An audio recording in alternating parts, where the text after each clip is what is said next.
মা, শুনেছো? আমার মূল্য নাকি 10 লক্ষ টাকা। একটি বাবা চেয়েছিল তো ডাক্তার হবে মেয়ে।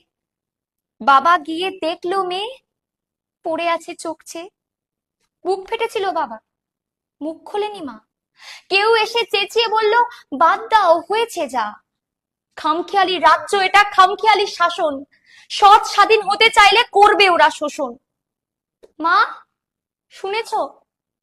ওই ছিন্ন ভিন্ন দেহটার মূল্য নাকি মাত্র 10 লক্ষ টাকা। এই ঘটনা প্রথম তো নয়, ঘটেছে আগে আরো। গুজরাট, দিল্লি, বিহারের ঘটনার ফলাফল কি তা বলতে পারো? 6 মাসের শিশুর কি দোষ?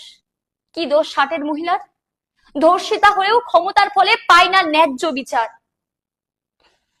ভগবানের পরে ডাক্তার জানি বাঁচাতে পারে প্রাণ।